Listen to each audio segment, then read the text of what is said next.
Baik, kali ini kita kedatangan Beat FI KZL starter kasar. Ini Beat starter kasar dengan kendala mengalami sering mati untuk motor kali ini. Oke, lanjut kita ke pemeriksaan. Setelah saya cek untuk bagian oli, busi, filter udara, dan yang lain-lain masih normal semua. Lanjut kita ke pengecekan mengenai scanner, dan di sejarah terlihat ada kerusakan di bagian sensor TPS dan injektor. Mungkin itu hanya sejarah saja, dan untuk di DTC nya tidak ada, tapi kita cek dulu untuk bagian kabel-kabel, siapa tahu ada kabel yang ngeground, dan untuk kabelnya tidak ada yang ngeground tadi setelah saya cek. Lanjut kita ke cek untuk bagian yang kedua di bagian injektornya. Seperti biasa untuk bagian injektor ini memang sering macet, dia mampet menyebabkan motor mati mendadak. Dan ini sudah saya buka untuk bagian injektor dengan alat ini untuk membuka bagian filter injektor. Nah, seperti ini caranya. Tadi sudah saya lepas, ini saya peragakan kembali. Ini untuk bagian filter memang banyak sekali gram-gram atau kotoran di dalamnya, ini yang menyebabkan berhentinya tadi untuk penyemprotan injektor, karena dia mengalami mampet tersumbat oleh gram-gram atau kotoran.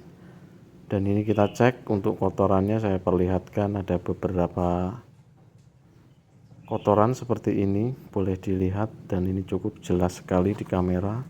Di bagian filter injektornya terdapat banyak kotoran. Nah, seperti ini masih banyak. Nanti kita bersihkan karena ini masih bisa dibersihkan, dan untuk filternya belum ada yang robek, jadi kita bersihkan saja nanti. Kalaupun sudah robek biasanya saya ganti. Ini masih bagus untuk saringan filternya, cuman kotor saja. Nanti kita korek-korek, kita bersihkan, kita semprot dengan karbu cleaner. Dan untuk tahap selanjutnya kita bersihkan area dalam injektor. Kita menggunakan alat perakitan seperti biasa. Alat ini cukup mumpuni, dan untuk hasilnya pun sangat jos sekali setelah dibersihkan dengan alat ini. Oke, lanjut kita bersihkan, dan itu terlihat dari mulai kabut yang agak rendah dan sampai kabutnya ini benar-benar optimal ini. Dan ini kita kerjakan berulang-ulang sampai benar-benar dia bersih, dan lanjut kita tes. Dan untuk motor ini pun normal, untuk bukaan injektornya pun sudah normal. Dan untuk kasus kali ini dia terkendala di bagian injektornya lagi dan lagi. Untuk motor Beat memang sering mengalami masalah di bagian ini. Dan terima kasih kepada yang menyimak, dan sekian.